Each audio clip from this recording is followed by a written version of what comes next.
Tov, Parashat Tazria Metzora. On va commencer par une histoire qui est arrivée une fois à Bnei Brak. Magnifique. Il y avait une fois un avrer d'une famille extrêmement pauvre, donc un juif qui étudie la Torah toute la journée. Et ils ont réussi à s'acheter presque un petit studio. Et voilà que, Baruch Hashem, un petit enfant arrive dans le monde, un deuxième, un troisième, un quatrième, un cinquième, mais la Parnassa, loin de là. Et ils ont commencé, Baïnara, il n'était pas bête, à inventer, on va mettre le premier lit, le deuxième lit, le troisième lit, le quatrième lit. Et voilà qu'ils se retrouvent à 7, et bientôt à 8, dans un petit studio. La femme, elle n'en peut plus. Elle dit à son mari, n'a pas où tourner dans la maison. Il y a d'ici un lit qui descend. Le sixième, on va le mettre où? C'est fini. Tout ce qu'on a pu inventer à mettre dans une pièce, c'est fini. Le mari lui dit, écoute, ma chère femme, j'ai aucune autre solution que demander à papa. Et elle lui dit, ton père, il n'a pas un rond.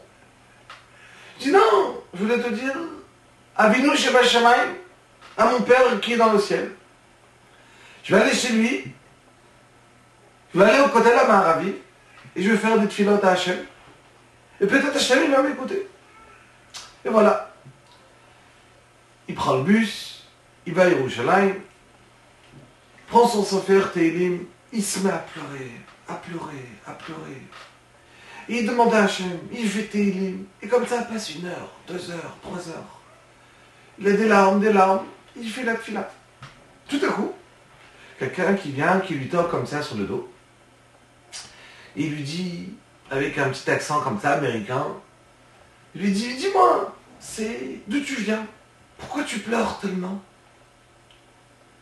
Il dit, écoute, laisse-moi, moi et mes problèmes avec le bon Dieu, laisse-moi tranquille, gentiment. L'autre, il insiste, il lui dit, écoute, c'est vrai, mais peut-être je peux t'aider. Allez, s'il te plaît, viens, raconte-moi. Et en bout de compte, il le raconte, il commence à le raconter. Voilà, j'ai un souci, j'ai pas d'argent. On a Baïnara, les enfants, on n'a pas où les mettre. Je dis bien. Ils prennent ensemble un taxi, ils retournent vers Bnei Brak, ils rentrent dans le première agence immobilière, et il lui demande, cette personne-là, il dit voilà, est-ce que vous avez une belle maison, 5 pièces, avec un petit jardin? Oui, $260 000. Aucun problème. Il sort son chéquier, c'est une avance, voilà, allez-y, $260 000, je les offre. L'autre se met à sauter, pas du tout, je ne veux pas. Tu payes tout, surtout pas. Je dis, écoute, toi tu as pris Hachem, il a ouvert mon cœur. Je t'ai vu, quel tfila tu as fait. C'est ok. Baruch Hashem, j'ai de l'argent, je t'offre. Ce juif, en fait, compte, accepte. Vers 1 mois, 2 mois, la maison est signée. Et tellement content, il achète un peu de gâteau. Et il arrive au kollel, à la yeshiva, au kollel, avec un peu de gâteau, un peu de whisky. Faire une seuda, remercier Akadosh Baruch Hu. Il raconte ça à tous ses amis. Et il raconte, voilà, c'est ce qui s'est passé. Le lendemain, tous ses amis, ils décident de faire la même chose. Ben, nous aussi, on va partir au kotel. Et nous sommes à prier, et Hachem va nous aider. 4-5 amis ensemble, ils prennent un taxi ensemble le lendemain. Et ils se mettent à prier, et à prier. Ils attendent que quelqu'un le tape sur le dos pour venir leur offrir de l'argent.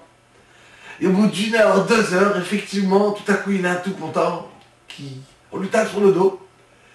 Avec un grand sourire, il se retourne, et il voit un pauvre qui passe, qui demande de l'argent. Il demande de l'argent, et vous avez compris que sa tête, elle a un peu changé. Et au bout de quelques heures, personne n'est venu leur taper sur le dos pour leur offrir l'argent. il prend le taxi, il retourne vers Bnei Brak. Et là, il rentre chez le Rosh Kollel, chez le Rav. Il dit, Rav, qu'est-ce qui se passe? Lui, le voilà, ça fait 2 mois, il est parti, il a prié un jour. Tout s'est bien passé. Il a changé de maison. Nous aussi, on a besoin de changer de maison. On est parti, on a attendu des heures qu'on nous tape sur le dos. Personne. Le Rav, il leur a dit, vous savez, c'est quoi la différence entre vous et eux? Et lui?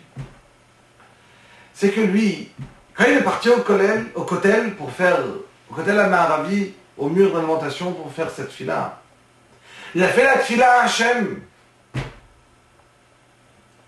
Et Hachem, il a envoyé quelqu'un pour l'aider. Mais vous, quand vous êtes parti au Kotel, vous n'avez pas fait la fila d'Hachem. Vous avez attendu des heures que quelqu'un vous tape sur le dos. Donc vous avez compté sans arrêt sur les personnes et non sur Hachem. Pourquoi vous voulez que ces personnes-là vont vous aider? Hachem, il a une manière de montrer au peuple juif, je t'aide, je suis là, je suis à côté de toi. Il était une fois, on disait un mot de la Shonara, Hachem nous a envoyé une plaie. Au début, ça a commencé par les maisons, ça continuait sur les habits, et ça finissait par la personne lui-même qui tombait malade. Je veux dire qu'Hachem en premier, il mettait un S énormément très grand. D'abord la maison malade, c'est pas possible. Pas grave. Après un S sur des habits. Et après sur lui-même. Si tu comprends pas, d'abord on te met des signes qui sont extérieurs.